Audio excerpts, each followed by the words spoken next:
मुख्तसर सी जिंदगी के अजब से अफसाने हैं, यहाँ तीर भी चलाने हैं और परिंदे भी बचाने हैं। एक सिविल सेवक की ड्यूटी के साथ क्या चुनौतियां हैं, इन लाइनों से हमें साफ पता चलता है। जहां एक ओर समाज कल्याण करने का जज्बा है, तो वहीं दूसरी ओर संवैधानिक मूल्यों के साथ ही काम करने की शपथ भी ली हुई है।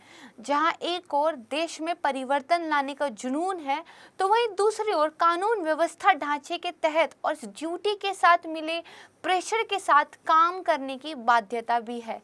इसीलिए कहा गया है, यहाँ तीर भी चलाने हैं और परिंदे भी बचाने हैं। नमस्कार दोस्तों, मैं प्राची संस्कृति आईएएस यूट्यूब चैनल पर आप लोगों का बेहद स्वागत करती हूँ। मेरे पूरे संस्कृति आईएएस परिवार की ओर से आप सभी को सिविल सेवा दिवस की बेहद शुभकामनाएं। इस अवसर पर भारत के अंदर सिविल सेवा का एक इवोल्यूशन किस प्रकार से हुआ है, इस पर हम चर्चा करेंगे। ये वीडियो ना सिर्फ आपकी जनरल नॉलेज के लिए आवश्यक है, बल्कि मॉडर्न हिस्ट्री, आधुनिक भारत के इतिहास में ये आपके सिलेबस का भी एक पार्ट है। तो आइए शुरू करते हैं अपना वीडियो। 2006 से 21 अप्रैल को भारत सरकार ने हर साल सिविल सेवा दिवस को मनाने का एक निर्णय लिया। उन्होंने कहा कि ये जो दिन होगा, ये सिविल सेवा और कार्य में अपनी उत्कृष्टता और नागरिकों के प्रति जो अपनी प्रतिबद्धता है, उसको दोहराने का एक अवसर सिविल सेवकों को प्रदान करेगा। सिविल सेवक ये देख पाएंगे कि जिस शपथ के साथ, जिस जुनून के साथ वो सेवा में आए थे, कितना काम कर चुके हैं और कितना काम करने की आवश्यकता है। ये नागरिकों को भी एक अवसर देता है कि वो अपने देश की प्रगति में एक महत्वपूर्ण स्तंभ सिविल सेवकों के काम को सराह सकें, उनके योगदान को पहचान सकें। तो देखिए, सबसे पहले तो हम ये जानना चाहेंगे कि आखिर 21 अप्रैल को ही इस दिन के रूप में क्यों चुना गया। ये जो तस्वीर है, ये इसको बयां करती है। देखिए, आज ही के दिन 1947 में जो सरदार वल्लभ भाई पटेल थे, उन्होंने सिविल सेवकों के पहले बैच को संबोधित किया था। उन्होंने इस बैच को संबोधित करते हुए कहा था कि जो सिविल सेवक हैं, वो दरअसल देश के स्टील फ्रेम है। इस देश को मजबूती देने के लिए जो सिविल सेवक हैं, उनकी भूमिका सबसे ज़्यादा महत्वपूर्ण है। इसके अलावा देखिए, सरदार वल्लभ भाई पटेल ने उनको ये भी कहा था कि पिछले अनुभवों को आप छोड़ दीजिए और राष्ट्र निर्माण की ओर एक नए सिरे से शुरुआत कीजिए। आज का दिन, जो कि 2006 से हर बार सेलिब्रेट किया जाता है, सबसे पहली बार इस तरह का जो समारोह हुआ था, वो विज्ञान भवन नई दिल्ली में हुआ था। देखिए, इस मौके पर भारत के जो सिविल सेवक हैं, उन्होंने प्रशासन के अंदर जो उनके उत्कृष्ट प्रदर्शन है, उसके लिए प्रधानमंत्री पुरस्कार जो है प्रदान किए जाते हैं। और ये जो पुरस्कार होते हैं, ये सिविल सेवकों के लिए प्रेरणा स्रोत के रूप में काम करते हैं। तो हमने दो बातें समझी, 21 अप्रैल को ये दिन सेलिब्रेट क्यों किया जाता है, और ये दिन अब जब सेलिब्रेट किया जाता है तो पुरस्कार जो है सिविल सेवकों को दिए जाते हैं। अब देखिए, बात करते हैं कि जो भारतीय सिविल सेवा है, ये आज जिस रूप में हमारे सामने है, तो ये इस रूप में पहुंची कैसे है। तो सबसे पहले हम बात करते हैं ईस्ट इंडिया कंपनी की। भारत में ईस्ट इंडिया कंपनी आई, ठीक है। उन्होंने क्या किया, जो बंगाल, बिहार और उड़ीसा की दीवानी थी, इस पर 1763-65 के आसपास जो है कब्जा कर लिया। बेसिकली 65 सही वर्ड होगा, ठीक है। तो 1765 में उन्होंने जो है दीवानी अधिकार ले लिए। शुरुआत में उन्होंने क्या किया, जो यहाँ के एडमिनिस्ट्रेटिव और जुडिशियल कार्य थे, उनमें हस्तक्षेप करना बंद रखा। लेकिन धीरे धीरे जो यूरोपियन फंक्शनरीज थे, उनको ज़्यादा से ज़्यादा एम्प्लॉय किया जाने लगा। किस लिए? ताकि वो जो जुडिशियल और एडमिनिस्ट्रेटिव अफेयर्स हैं, उनको सुपरिंटेंड जो है कर सके। ग्रेजुअली हुआ क्या, धीरे धीरे हुआ क्या, जो नेटिव्स थे, जो भारतीय थे, उनको इस एडमिनिस्ट्रेटिव सिस्टम से जो है बाहर किया जाने लगा और यूरोपियों का प्रभुत्व इस पर होने लगा। अब बात करते हैं ईस्ट इंडिया कंपनी के पास किस तरह के जो है आप कह सकते हैं ऑफिसर्स होते थे। मिलिट्री ऑफिसर्स होते थे, नेवल ऑफिसर्स होते थे और तीसरे उनके पास होते थे ट्रेड ऑफिसर्स। यही ट्रेड ऑफिसर्स धीरे धीरे कमर्शियल ऑफिसर्स में बदलते चले गए और यही कमर्शियल ऑफिसर्स धीरे धीरे एडमिनिस्ट्रेटिव ऑफिसर्स के अंदर बदलते चले गए। देखिए, जो रॉयल चार्टर था जिसके द्वारा ईस्ट इंडिया कंपनी को भारत से व्यापार करने की अनुमति मिली थी, उसमें ईस्ट इंडिया कंपनी को ये पावर दी गई थी कि आप जो है मिलिट्री और सिविलियन पर्पस के लिए ट्रूप्स जो है बना सकते थे। और ये जो ट्रूप्स थी, इन्हीं में से जो कमर्शियल ट्रेड का ध्यान रखने वाले अधिकारी थे वो बेसिकली ट्रेड ऑफिसर्स बन गए, बाद में एडमिनिस्ट्रेटिव ऑफिसर्स बन गए। और ये लोग क्या करते थे, एक आप कह सकते हैं पैक्ट पर, या जिसकी एग्जैक्ट टेक्निकल टर्म है कॉन्वेनेंट पर जो है साइन करते थे। इसीलिए शुरुआत में इन सेवाओं को कॉन्वेनेंटेड सिविल सर्विसेज के रूप में जाना जाता था। आइए जानते हैं। मैंने आपको बताया 1765 में देखिए कंपनी को क्या है, दीवानी अधिकार मिल गए। धीरे धीरे उन्होंने भारत के प्रशासनिक स्तरों पर कब्जा करना शुरू कर दिया। इसके बाद देखिए वॉरेन हेस्टिंग्स आए। वॉरेन हेस्टिंग्स ने कुछ रिफॉर्म किए। उन्होंने कहा कि ये जो अधिकारी है बहुत ज़्यादा रिश्वत ले रहे हैं, तो उनकी कुछ सैलरी वगैरह बढ़ा दी गई। उनको कह दिया गया कि नेटिव से, भारतीयों से आप गिफ्ट वगैरह नहीं लेंगे। लेकिन जो वास्तविक सुधार किए वो किए कॉर्नवालिस ने। देखिए 1786 से लेकर 1793 तक कॉर्नवालिस रहे। इन्होंने दरअसल अपने जो एडमिनिस्ट्रेटिव ऑफिसर्स थे इनको संगठित किया, ऑर्गेनाइज किया, और इसीलिए कॉर्नवालिस को फादर ऑफ सिविल सर्विसेज भी कहा जाता है। देखिए इनके टाइम पे जो सेवाएं थी वो क्या थी, आपकी कॉम्बिनेटेड सिविल सर्विसेज थी। क्यों? क्योंकि जो है आपको एक साइन करना पड़ता था पैक्ट। इनमें भी दो तरह की अंदर जो है कैटेगरीज की बना दी गई। एक कॉम्बिनेटेड होती थी, यहाँ पर आपकी क्या होती थी, हायर पोस्ट होती थी, ठीक है। दूसरी जो लोअर पोस्ट होती थी ये आपकी अनकॉम्बिनेटेड होती थी। जो हायर पोस्ट होती थी इस पर इंग्लैंड से लाए गए ऑफिसर्स को ही रिक्रूट किया जाता था, और जो अनकॉम्बिनेटेड थी, जो लोअर पोस्ट थी, उन पर इंडियंस को जो है वो रिक्रूट करते थे, क्योंकि सैलरी कम देते थे, नेटिव भाषा इंडियन समझते थे, तो लोकल लेवल पर भारतीय रहें और उनके ऊपर जो है इंग्लैंड ऑफिसर्स शासन करें, इस तरह की रणनीति पर काम चला। यहाँ पर देखिए होता क्या था, जो कंपनी का कोर्ट ऑफ डायरेक्टर्स थे, सीओडी जो थे, वो नॉमिनेट करते थे इन ऑफिसर्स को। यानी कि उस टाइम पर प्रशासनिक सेवाओं में जो लोग आते थे वो मेरिट के बेस पर नहीं आते थे, बल्कि वो पैट्रोनेज के बेस पर, यानी कि आप कह सकते हैं कि उनको चुना जाता था, है ना। वो सेलेक्ट नहीं होते थे, उनको क्या है डायरेक्टर्स नॉमिनेट करते थे। जो हेलीबेरी कॉलेज था वहाँ पर देखिए आगे चलकर उनको प्रशिक्षण देने का एक काम शुरू हुआ। इसके बाद वेलेजली आते हैं।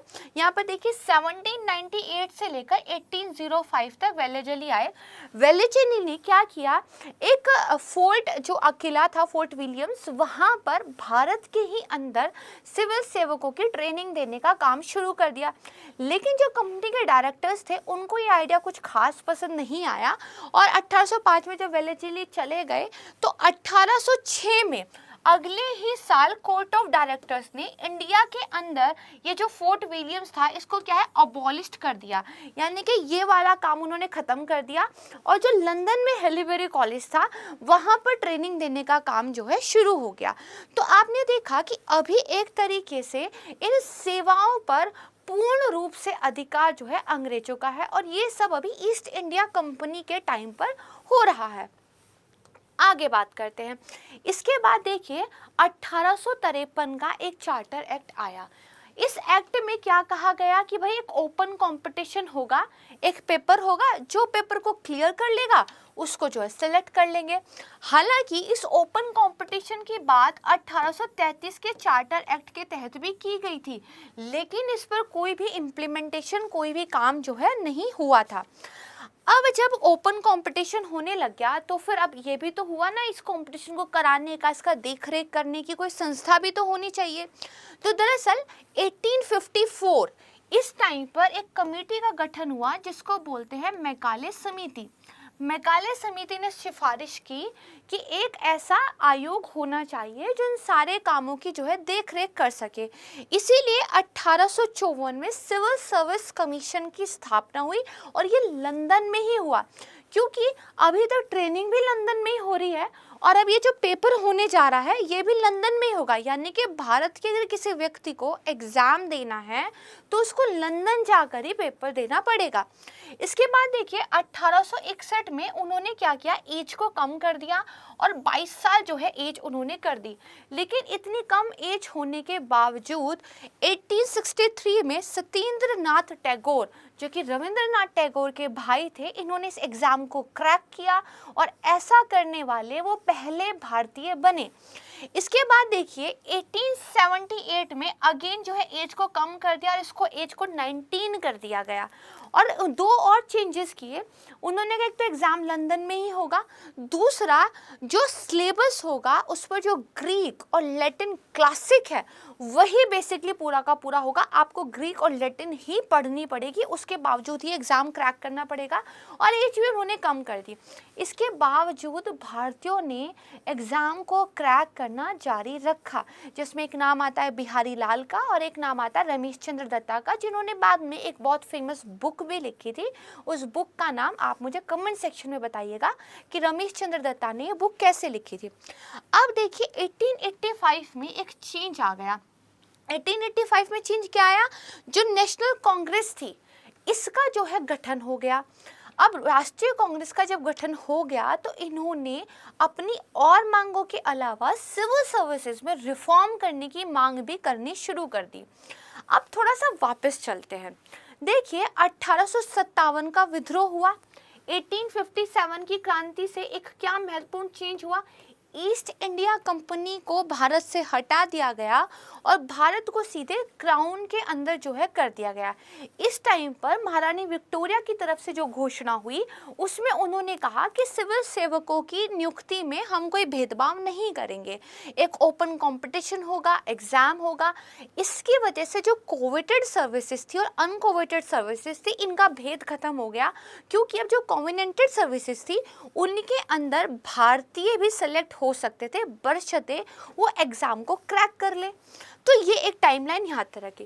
अब जब देखिए कांग्रेस ने डिमांड करनी शुरू की कि रिफॉर्म्स लाए जाएं, एग्जाम जो है भारत में भी हो, तो 1893 में जो हाउस ऑफ कॉमन्स है उन्होंने एक रेजोल्यूशन पास किया कि भाई एग्जाम अब जो है इंग्लैंड के साथ साथ भारत में भी हुआ करेगा। हालांकि इम्प्लीमेंटेशन नहीं हो पाई, लेकिन हाँ एक सुधार की बात हुई थी।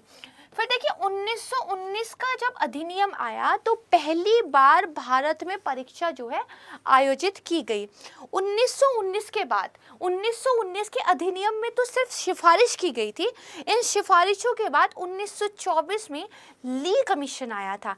तो ली कमीशन ने भी ये रिकमेंडेशन दी कि एग्ज़ाम देखिए इंग्लैंड में भी और भारत में भी साइमल्टेनियसली साथ साथ होने चाहिए। तो भारत में जो है पहली बार परीक्षा देखने को मिली, एग्ज़ाम होना शुरू हो गया दोनों जगह। उसके बाद देखिए 1935 में ये रिकमेंडेशन आई कि एक तो फेडरल आपका कमीशन होना चाहिए, इसके अलावा आपका प्रोविंशियल कमीशन भी होना चाहिए। क्योंकि अगर आप इतिहास याद करेंगे, सर ने आपको क्लास में पढ़ाया होगा कि 1935 से पहले ही प्रांतों को ज़्यादा से ज़्यादा शक्तियाँ देने की शुरुआत हो चुकी थी। जो कुछ सब्जेक्ट्स थे उन पे प्रांतों को पावर्स दे दी गई थी, है ना। केंद्रीय सब्जेक्ट्स अलग कर दिए गए थे, जैसे भी केंद्रीय सूची राज्य सूची होती है, ऐसे उस टाइम पे भी क्या है आपके जो सेंट्रल सब्जेक्ट्स थे वो अलग थे, जो प्रोविंशियल सब्जेक्ट्स थे वो अलग थे, ऐसा हो गया था।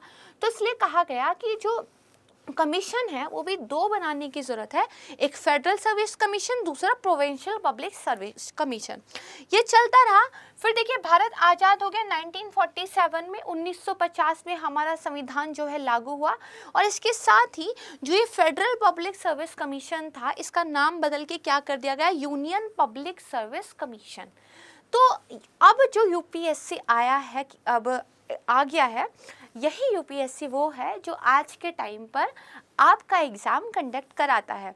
और ये वही एग्ज़ाम है अब जो भारत में होता है। ऑब्वियस सी बात है, भारत की सेवा के लिए, जिसके लिए आप दिन रात मेहनत कर रहे हैं और आप जो है इसी तरह एक दिन डे जो है अपने नाम से सेलिब्रेट करने के योग्य भी हो जाएंगे। तो यहाँ तक एक अच्छी खासी हिस्ट्री, एक इतिहास हमने जाना कि आखिर जिस परीक्षा की आप तैयारी कर रहे हैं वो इतिहास में किन किन चरणों से होकर गुजरी है।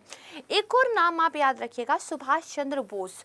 उन्होंने भी इस एग्ज़ाम को क्रैक किया था, लेकिन उन्होंने इसको को ज्वाइन नहीं किया था। तो ये तो हुई इतिहास की बात। अब कुछ इंपॉर्टेंट चीज़ों को देख लेते हैं। देखिए, जब भारतीय सिविल सेवा अधिनियम 1861 आया था तो इसमें भारतीयों को उच्च सिविल सेवाओं में प्रवेश करने का मार्ग जो है प्रशस्त कर दिया गया था। मैंने आपको बताया कि जो कॉम्बिनेटेड और अनकॉम्बिनेटेड वाला था वो डिफरेंस खत्म हो गया था। दूसरी इंपॉर्टेंट चीज़ ये ध्यान रखिएगा, 1922 के जो मॉन्टेग्यू चेम्सफोर्ड सुधार आए थे प्लस जो ली आयोग ने अपने सिफारिशें दी थी 1924 में, इसके बाद 1 अक्टूबर 1926 को भारत में पहली बार लोक सेवा आयोग की जो है स्थापना हुई थी। कंफ्यूज मत होइएगा, उससे पहले का जो पब्लिक सर्विस कमीशन था वो कहाँ था, लंदन में था। 1926 में भारत में पहली बार लोक सेवा आयोग कमीशन की जो है स्थापना हुई और 1950 में हमारा संविधान लागू हो गया। और देखिए, संघीय लोक सेवा आयोग को संघ लोक सेवा आयोग, संघीय मतलब फेडरल, संघ मतलब यूनियन, इससे जो है बदल दिया गया। और जो ICS नाम से जानी जाती थी सर्विसेज, उनको भारतीय प्रशासनिक सेवा IAS जो है कहा जाने लगा। इसमें भी देखिए चेंज आए थे। जब ईस्ट इंडिया कंपनी के टाइम पर वो कॉन्वेनेंट साइन होता था तो इसको ICCS बोला जाता था, यानी कि इंडियन कॉन्वेनेंटेड सिविल सर्विस। ठीक है, बाद में इसका नाम जो है क्राउन के अधीन ICS हो गया और उसके बाद जब भारत आज़ाद हुआ तो इनका नाम IAS हो गया। जैसे हम आम बोलचाल में बोलते हैं कि किस चीज़ की तैयारी कर रहे हैं तो हम बोलते हैं IAS की तैयारी कर रहे हैं। ठीक है, तो ये चीज़ें हुई। अब देखिए, सरदार वल्लभ भाई पटेल की भूमिका पर हम थोड़ी सी बात कर लेते हैं। दरअसल यही वो व्यक्ति थे जिन्होंने सिविल सेवाओं को भारत की आज़ादी होने के बावजूद भी जारी रखने का पुरजोर समर्थन जो है किया था। उन्होंने कहा था कि जो नव स्वतंत्र भारत है, इसकी एकता अखंडता के लिए एक संगठित नौकरशाही बहुत आवश्यक है। उन्होंने कहा था अगर एक रूप प्रशासनिक सेवाएं होंगी तो भारत के अंदर एक रूप प्रशासन को लाने में वो मदद करेंगी, जो कि उस टाइम पर भारत के लिए बहुत ज़रूरी था, क्योंकि नया नया देश आज़ाद हुआ था, हर कोई जो है अलग स्वतंत्रता के ख्वाब देख रहा था। ठीक है, इसलिए उन्होंने कहा था IAS, IPS और IOFS जैसी जो अखिल भारतीय सेवाएं हैं इनको लाया जाए, और तभी उन्होंने भारत के स्टील फ्रेम की संज्ञा जो है इनको दी थी। तो मुझे उम्मीद है यहाँ तक एक सिविल सर्विस की जो इवोल्यूशन हुई है उसको आप जो है अच्छे से समझे होंगे। ये तो हुई इतिहास की बात। अब वर्तमान में आ जाते हैं। देखिए, वर्तमान में कुछ नाम ऐसे हैं जिनके बारे में आपको पता होना चाहिए। कुछ सिविल सेवक जिनके एग्जाम्पल्स आप एथिक्स में यूज़ कर सकते हैं और अपनी पढ़ाई के टाइम पे मोटिवेट रहने के लिए भी उनको याद कर सकते हैं। पहले आर्मस्ट्रॉन्ग पाम। देखिए, इनको मणिपुर में मिरेकल मैन, चमत्कारी व्यक्ति के नाम में भी जाना जाता है।